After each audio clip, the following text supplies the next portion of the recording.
Page number কত?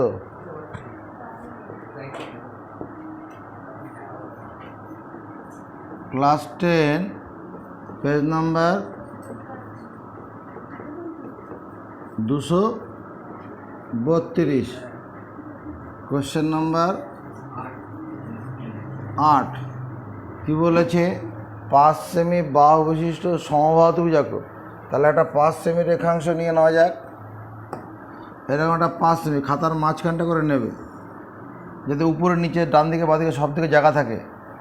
এটার নাম দিলাম বিসি। দৈর্ঘ্য কত? 5 সেমি রেখাংশ। সমবাহু ত্রিভুজ কী করে আঁকে সৈকত? এই বি বিন্দুতে কেন্দ্র করে 5 সেমি মাপটা নেওয়া আছে, বিসি পর্যন্ত মাপ নেব, নিয়ে উপরের দিকে একটা চাপ কাটবো, একই মাপ নিয়ে সিতে বসে এদিকে চাপ কাটবো, এবার জুড়ে দেবো।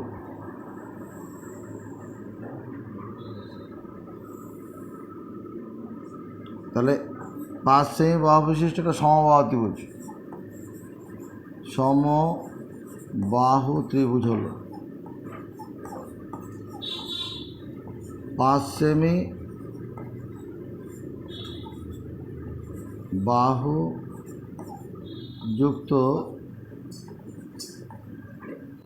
একটি সমবাহু ত্রিভুজ। এটুকুন প্রথমে করো। এদিকে তাকাও। এই যে 5 সেমি বাহুযুক্ত সমবাহু ত্রিভুজ হলো তার পরিবৃত্ত। পরিবৃত্ত আঁকা যায় দুটি বাহুর লম্ব সমদ্বি খণ্ডকের ছেদবিন্দু বের করে। দুটি বাহুর লম্ব সমদ্বিখণ্ডক করতে হবে।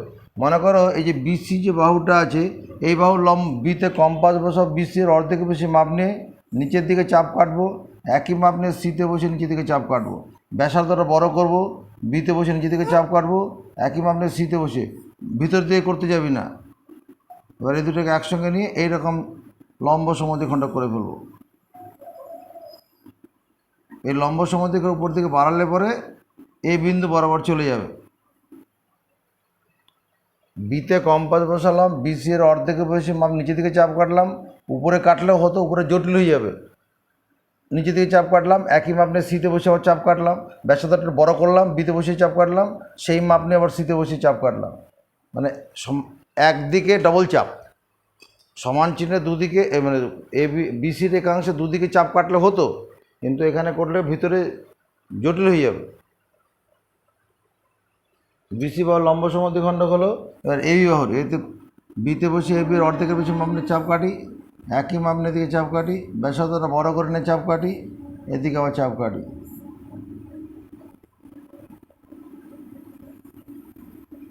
এরকম হবে। এবার এই লম্ব সমদ্বিখণ্ডক দুটি ছেদবিন্দু ও নাম দিয়ে দেবো। ও বিন্দুকে কেন্দ্র করে অবি ব্যাসার্ধ নিয়ে একটা বৃত্ত বানিয়ে ফেলবো।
তোমার ফেয়ার খাতা কি বলবে?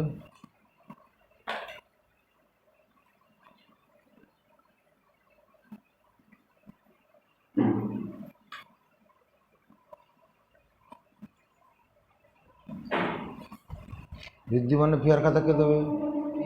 কী দিয়েছিস? বিজ্ঞানকে দেবে? হ্যাঁ, তুই ওই ব্যাচে পরের দিন থেকে আসবি। পরের দিন মানে সোমবার সকালে আসবি। সোমবার সকাল সন্ধ্যাবেলা টাইম। কখন টাইম? ওখানে চলে আসবে। ওখানে তো 5 জন আছে, ওখানে একজন দরকার। এখানে 8 জন থেকে এদিকে ওদিকে 6 জন হয়ে যাক, এদিকে 7 জন থাক।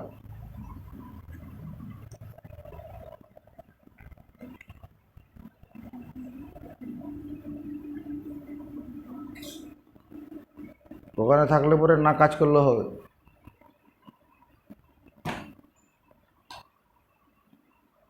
ওখানে আমাকে শাসন করে, ওখানে তুই আমাকে ওখানে শাসন করবি।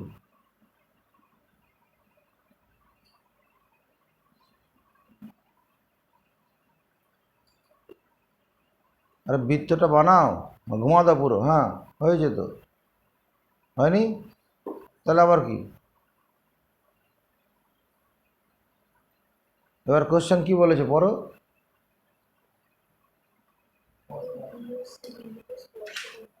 এ বি ও সি বিন্দুতে স্পর্শক অঙ্কন করি।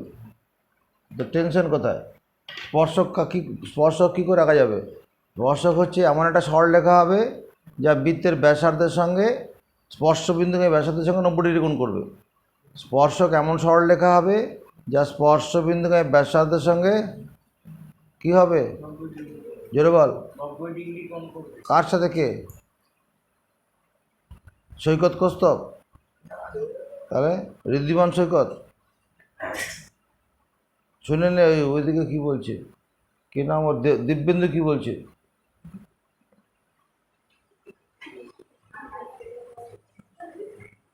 এদিকে দেখো, আমি এ বিন্দুর সঙ্গে ও বিন্দুটাকে যোগ করে দিচ্ছি, তাহলে এটা কি হয়ে গেল? ব্যাসার্ধ হয়ে যাবে। এবার এই ব্যাসার্ধের উপরে 90 ডিগ্রি কোণ আঁকবো। এই এখান এখান থেকে শুরু করব, এই বড় করে চাপ, এখান থেকে একবার, দুবার, এখান থেকে আরেকবার, 3বার চাপ কাটলেই এটা হয়ে গেল, স্পর্শক হয়ে যাবে। এখানে আরও দিয়ে দেবো।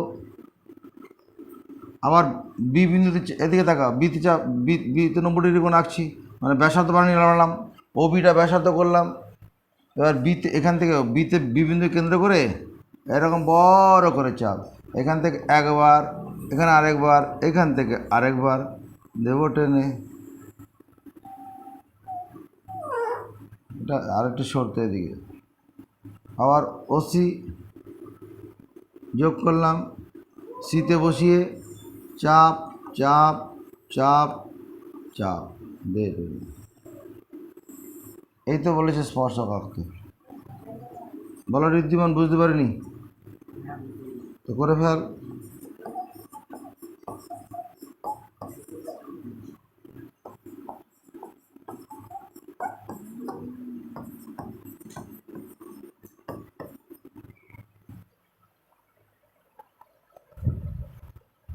এইটুকুন হোক। এটা কত নম্বর? 9 নম্বর কোশ্চেন নাকি? 9।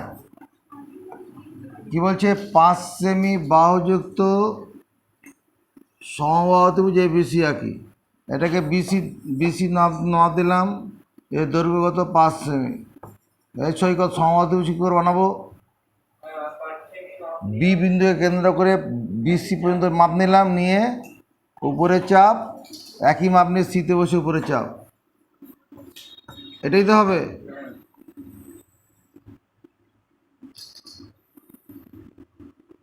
তাহলে সমবাহু ত্রিভুজ হলো 5 সেমি বাহুযুক্ত সমবাহু ত্রিভুজ। এবার পরিবৃত্ত কী করে আঁকবো ঋদ্ধিমান? পরিবৃত্ত কী করে আঁকবো? একটু আগে হলো রে। এই কী করে আঁকবো তুমি?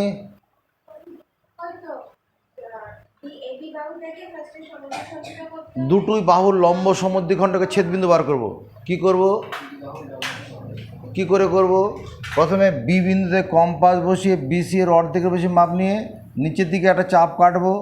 এই মাপ নিয়ে সিতে বসে নিচের দিকে চাপ কাটবো। ব্যাসার্ধটা বড় করে আবার নিচের দিকে চাপ কাটবো। সেই মাপ নিয়ে বিতে বসে চাপ কাটবো। এবার লম্ব সমদ্বিখণ্ড, এইবার এই দুটোকে এরকম তুলে দেবো, যাবে উপর দিকে তুলে দিলে পর এ বিন্দু ছেদ করে বেরিয়ে যাবে, তোলা দরকার নেই। যদি তুমি উপর দিকে বাড়াও এ বিন্দু বরাবর এটা বেরিয়ে যাবে, সমবাহু ত্রিভুজের জন্য হবে। সমবাহু ত্রিভুজ হলে বাহুর লম্ব সমদ্বিখণ্ডক ছেদ বিন্দু এ বরাবর উঠে যাবে, অন্য দিক দিয়ে যাবে না। আবার এ বি বাহুর লম্ব সমদ্বিখণ্ডক করি, বিতে কম্পাস বসিয়ে এ বির অর্ধেক এসে মাপ নিয়ে চাপ কাটি, সেই মাপ নিয়ে এখানে চাপ কাটলাম, ব্যাসার্ধটা বড় করে চাপ কাটি,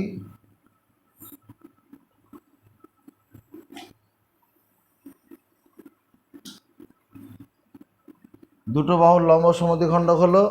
এর ছেদ বিন্দুর নাম দিলাম ও বিন্দুকে কেন্দ্র করে বৃত্ত বানিয়ে দিই।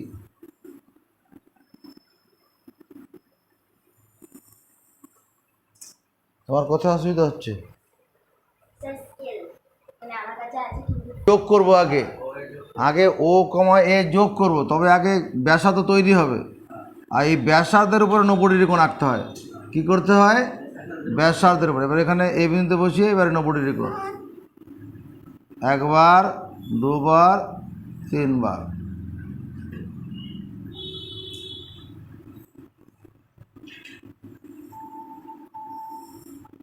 এটা হয়ে গেল স্পর্শক।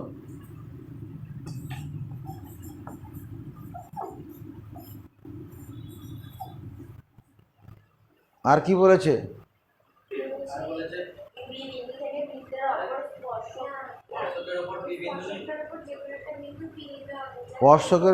স্পর্শকের উপরে, হ্যাঁ হ্যাঁ। এবার এখানে একটা 5 সেমি রেখাংশ তো এখানে আঁকাই আছে, এই বিসিটা তো 5 সেমি, আলাদা করে মাপ না নিলে হবে। এই মাপটা নিয়ে এবার এতে বসিয়ে এরকম একটা চাপ কেটে দিই, এটা পি দিয়ে দেবো, এটা 5 সেমি। সমর্থন পাবো, তাই না? এখানে তো বিসি 5 সেমি আছেই, এই মাপটা নিয়ে এতে বসে এরকম চাপ কেটে দিলাম, তাহলে এই বিন্দুটা হচ্ছে পি বিন্দু। তারপরে কি বলেছে? পি বিন্দু থেকে বৃত্তের উপর অপর স্পর্শক, অন্য আরেকটা স্পর্শক আঁকবো।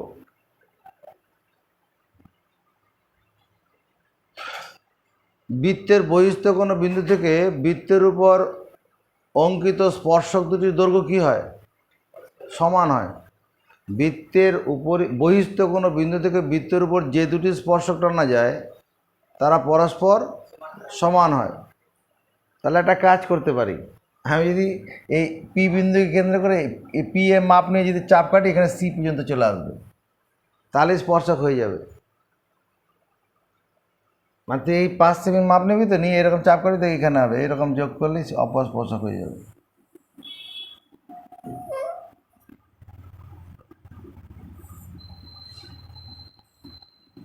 অপর স্পর্শক।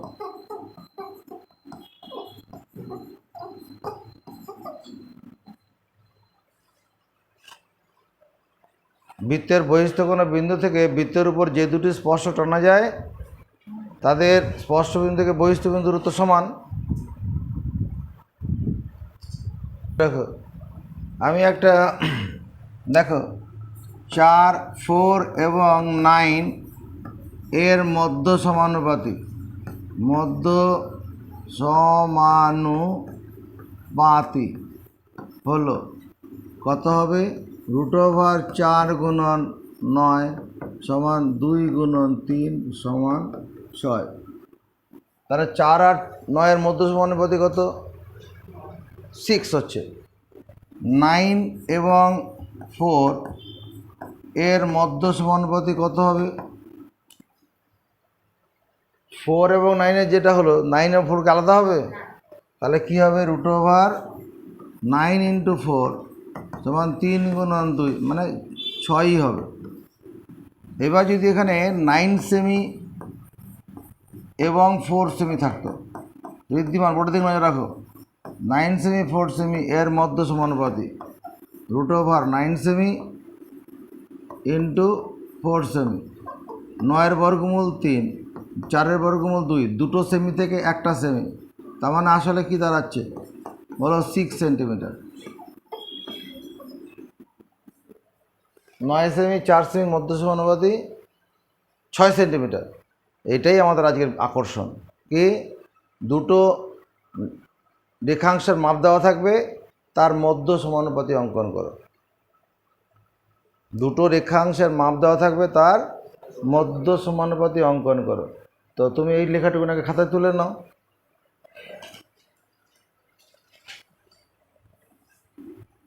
7 এবং 3 এর মধ্য সমানুপাতি কত হবে?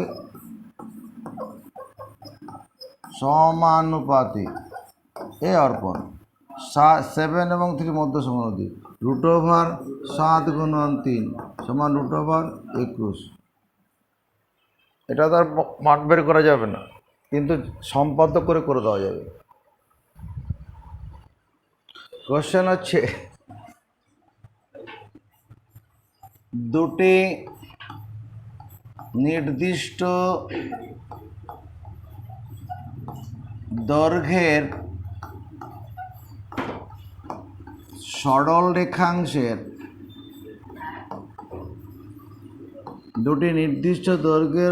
রেখাংশের মধ্য সমানুপাতে আঁকো এবং অঙ্কন প্রণালী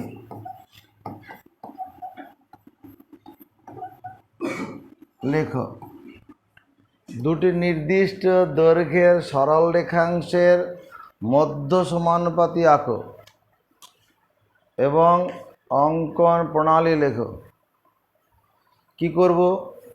একটা বড় করে রেখাংশ রাখলাম, তোমাকে বোঝানোর সুবিধার জন্য আমি একটা 9 সেমি রেখাংশ নেবে, আর তার তলা একটা 4 সেমি রেখাংশ নেবে। একটা 9 একটা 4, কিন্তু লেখার সময় লিখবে এটা এ এটা বি। 9 সেমি 4 সেমি নাও, যার উত্তরটা পরে 6 সেমি বেরোবে, কিন্তু লেখার সময় এখানে কি করবে? তুমি 9 এ আর বি বলবে।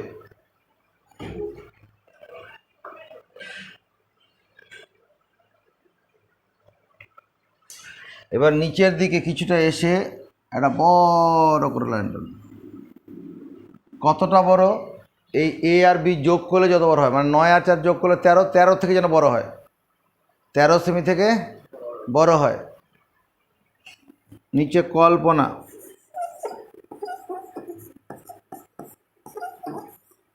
কল্পনা কি? ধরি ছোট হাতের এ এবং ছোট হাতের বি হলো দুটি নির্দিষ্ট দৈর্ঘ্যের সরল রেখাংশ।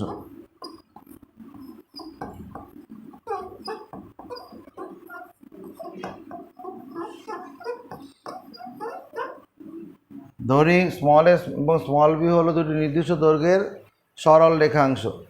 দাঁড়ি করণীয় কি করতে হবে? কর মধ্য নয় দীর্ঘ অন্তস্থ। আমাকে জ্যামিতিক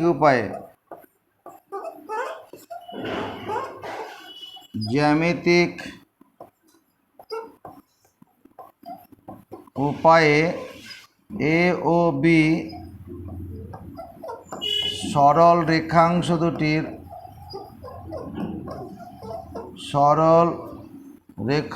দুটির মধ্য সমানুপাতি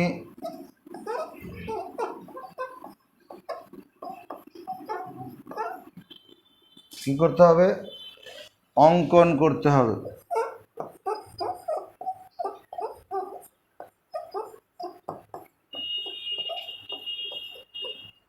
অঙ্কন প্রণালী।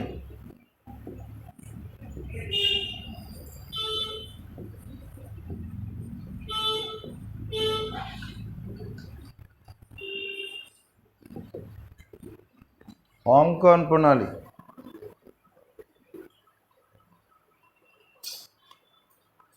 এদিকে তাকা, পরে আমার সঙ্গে সঙ্গে আঁকার কাজটা করে নে। আচ্ছা, অঙ্কন প্রণালী কি? এটার নাম দিলাম মনে করো এ বি, বা এটা এপি লিখে দিই, এপি। এপি একটি সরল রেখা টানি, এপি একটি আচ্ছা বড় মাপের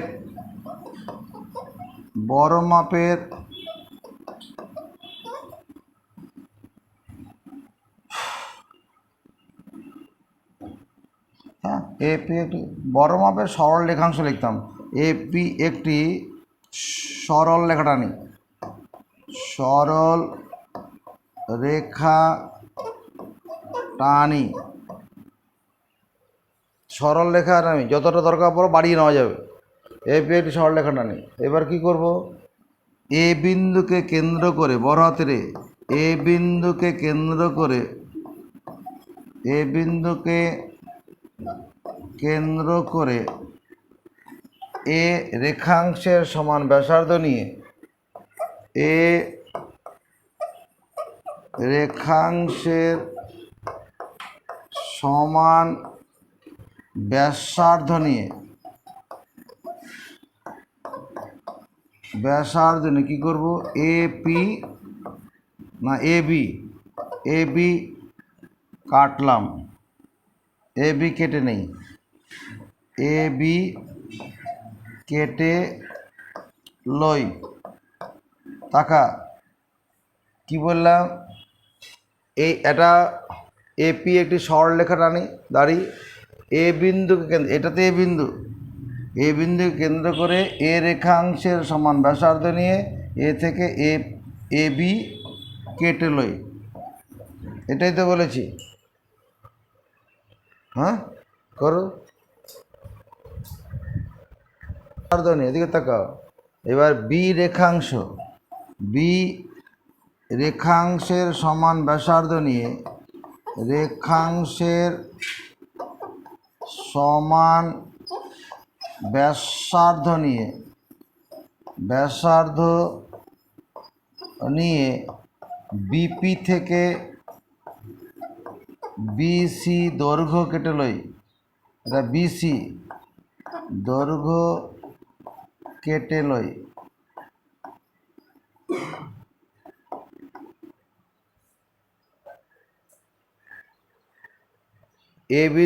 এবার কি করব, বি রেখাংশটা মাপ নেব, এরকম মাপ নেব, বি এর মাপটা নেব, নিয়ে বিপি থেকে বিসি কেটে নেব এরকম। এটা বি রেখাংশের মাপ হলো, বুঝলাম।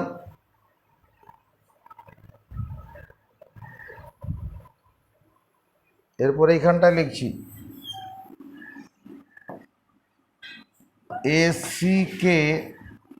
এসি রেখাংশকে ও বিন্দু দ্বারা সমদ্বিখণ্ডিত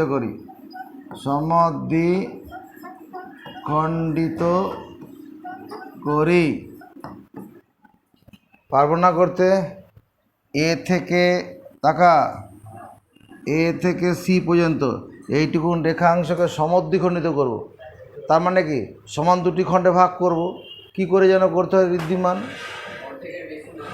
এতে বসিয়ে এসি এর অর্ধেকের বেশি মাপ নিয়ে উপরে চাপ কাটবো, নিচে চাপ নিচে আমার জায়গা নেই, একদিকে ডবল চাপ করি, যে চাপটা হলো এবার সিতে বসে সেই মাপ নিয়ে চাপ কাটবো, ব্যাসার্ধটা বড় করে চাপ কাটবো, আবার এতে বসে চাপ করে দেবো। এবার এখানে এক লাইনে এসে এইরকম জায়গা হয়ে যাবে ও বিন্দু। তারপরে ও বিন্দু বের করে ফেলো, একদিকে ডবল চাপ কাটলেও হবে। এবার হচ্ছে ও বিন্দুকে কেন্দ্র করে,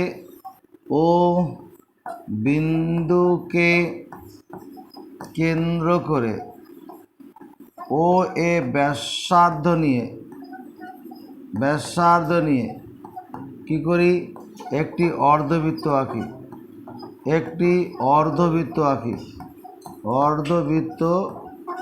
আঁকি। তাকা, ও বিন্দুকে কেন্দ্র করে, এটা হচ্ছে ও বিন্দু, এটাকে কেন্দ্র করে ও এ ব্যাসার্ধ এরকম অর্ধবৃত্ত বানাবো। অর্ধবৃত্তটা এসে সিতে এসে মিশবে। ও বিন্দু এখানে ও এ ব্যাসার্ধ মানে কি, এসিটা ব্যাস করে অর্ধবৃত্ত হলো।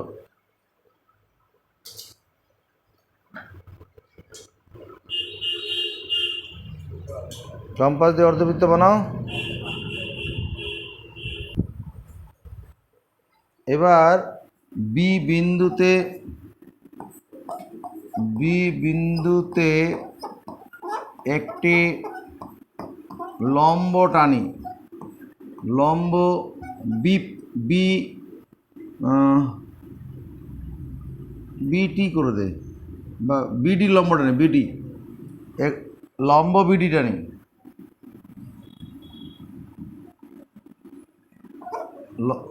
বি বিন্দুতে লম্ব বিডি লম্ব টানি, বিডি লম্ব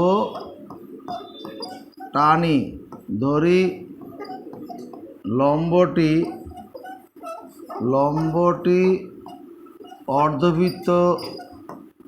অর্ধবৃত্তকে ডি বিন্দুতে ছেদ করে।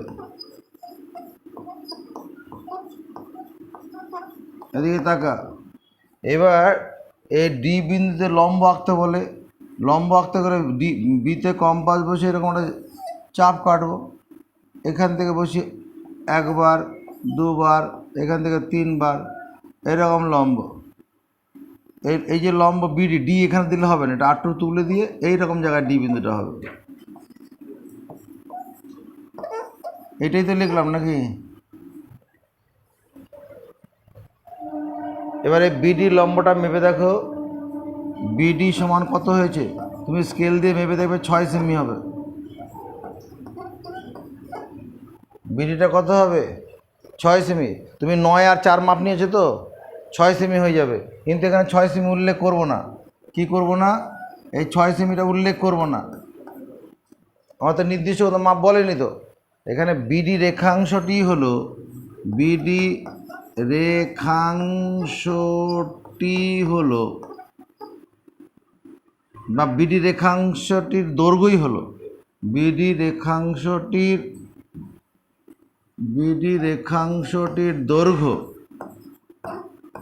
দৈর্ঘ্য হলো এ ও বি এর মধ্য সমানুপাতি।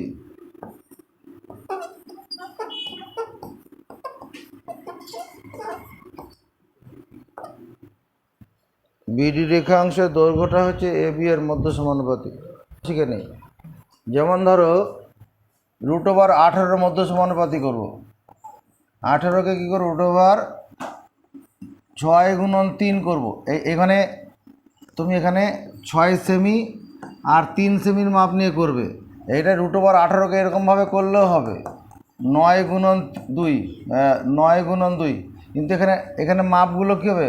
একটা অনেকটা বড়, একটা অনেকটা ছোট হবে। এটাও হবে, ওটাও হবে। তো এটা না করে উপরেরটা করলে জায়গা কম লাগবে। এটা করলে পরে তোমার জায়গাটা কম লাগবে। √, মনে করো 7 আছে, তাহলে কি করে করব? এটা করার জন্য এরকম 7/2 × 2, আসলে কত? 3.5 × 2। তার মানে 3.5 সেমি একটা মাপ নেব, একটা 2 সেমি মাপ নেব। বলে বুঝতে পারছি না। আমি √, মনে কর 22 করবো। 22 √22 করতে গেলে কি আমার পথ হচ্ছে একটা 11 × 2। 11 × 2 করে একটা 11 সেমি অনেক বড় মাপ হবে, আর একটা 2 সেমি। এটা অনেক বড়, একটা অনেক ছোট হয়ে যাচ্ছে। এটাকে ঝামেলা হাঁটাতে কি এটাকে এই পথটা বাঁচবো না। তবে কি করব? √22কে আমরা লিখব √11/2 × 4 লিখি। 4 আর 2 কাটাকুটি করলে 2ই হচ্ছে। তাতে লাভটা কি? 11/2 মানে কত?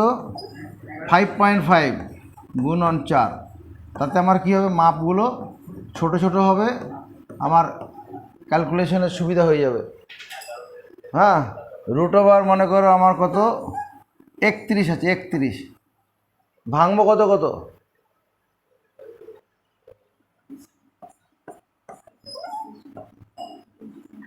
31/2 কর, গুণন 2। 31/2 এটাকে আর না, এরকম করলে সুবিধা হবে না, অন্য পথে হাঁটি। দেখো এই √31টাকে যদি এরকম করি, 31/10 × 10, অনেকটা সামনে ওঠা যাবে। মানে 3.1 একটা মাপ হবে, আর একটা 10 মাপ হবে। এটাও যদি পছন্দ না হয়, হ্যাঁ আরেকটা কাজ করতে পারি তো, 10 থেকে 2 বার করে রেখে দিয়ে দিই, মানে 3.1 এর সঙ্গে 2 দিয়ে দিই, আর একটা 5 এখানে আলাদা রাখি, তার মানে কত দাঁড়াচ্ছে 6.2 গুণন 5। বোঝা গেছে টেকনিকগুলো? আমার যদি 31 মাপ থাকে, 31কে 31/2 মানে 15.5, 15.5 আর 2 সেমি তো অনেক বড় ব্যাপার হয়ে যাবে। কিন্তু হয় এটাকে এইভাবে করলে হবে, এটা 10 সেমি আর একটা 3.1 সেমি। যদি আরও ছোটো মাপ নিতে তাহলে ওই 6.2 আর 5 করতে হবে, মানে 10 থেকে 2 বের করে 3.2 দিতে হবে, একই উত্তর বেরোবে, সব দিক থেকে একই উত্তর বেরোবে। হ্যাঁ, রুট ওভার যদি আমার কী থাকে, রুট ওভার মনে করো 28, 28 কত করো, 4 7 28 করবো। 29 থাকলে কী করবো ঋদ্ধিমান, 29 থাকলে 10 গুণন 2.9 বল, 10 গুণন 2.9 পছন্দ হচ্ছে না, তাহলে এখানে 5 গুণন করে দিই, 5 গুণন 5.8, 10 থেকে একটা 2 একে দিয়ে দিই। বোঝা গেছে? চলো এগিয়ে যাই।